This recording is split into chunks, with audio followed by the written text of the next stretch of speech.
உலக சுகாதார அமைப்பில் இருந்து தமது நாட்டை விலக்கிக் கொள்ள அமெரிக்கா எடுத்துள்ள முடிவு குறித்து உலக சுகாதார அமைப்பு தமது கவலையை வெளியிட்டுள்ளது. இந்த நிலையில் ஜனாதிபதி டிரம்ப் தமது முடிவை மறுபரிசீலனை செய்வார் என்று நம்புவதாகவும் அந்த அமைப்பு எதிர்பார்ப்பை வெளியிட்டுள்ளது. அமெரிக்க ஜனாதிபதியாக பதவியேற்ற சில மணித்தியாலங்களில் டொனால்ட் டிரம்ப் உலக சுகாதார அமைப்பிலிருந்து தனது நாட்டை விலக்கிக் கொள்ள முடிவு செய்தமை தொடர்பிலேயே இந்த கருத்துக்கள் வெளியாகியுள்ளன. கோவிட் தொற்று நோயை கையாண்டமை குறித்து பல முறை விமர்சித்து வரும் டிரம்ப் உலக சுகாதார அமைப்பில் இருந்து அமெரிக்கா விலக வேண்டும் என்று கட்டளையிடும் நிர்வாக உத்தரவில் நேற்றைய தினம் கையெழுத்திட்டார். தனது பதவியேற்புக்கு பிறகு வெள்ளை மாளிகையில் பேசிய டிரம்ப் சீனாவுடன் ஒப்பிடும்போது அமெரிக்கா இந்த அமைப்புக்கு மிக அதிக பணம் செலுத்துவதாக கூறினார். எனினும் உலக சுகாதார அமைப்பு அமெரிக்காவை ஏமாற்றியுள்ளதாக அவர்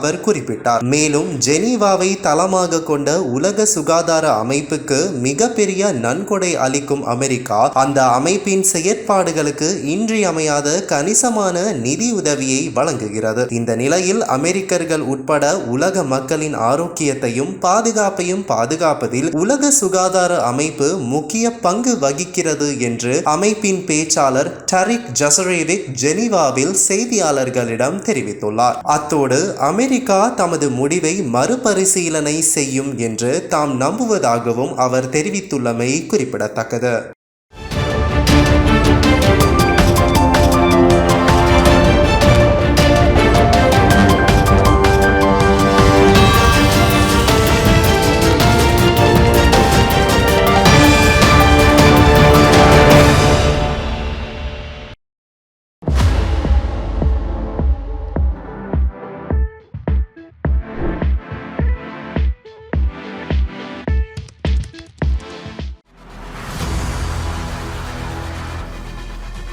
இலங்கையின் முதல் நிலை முதற்கர செய்தி வழங்குனர் வீரகேசரியின் குறும் தகவல் செய்திகளை உடனுக்குடன் தமிழில் பெற்றுக்கொள்ள டயலாக் வலையமைப்பிலிருந்து REG இடைவெளி வீக்கி என்று பதிவிட்டு 87 960 என்ற எண்ணுக்கு குறுஞ்செய்தி ஒன்றை அனுப்புங்கள்.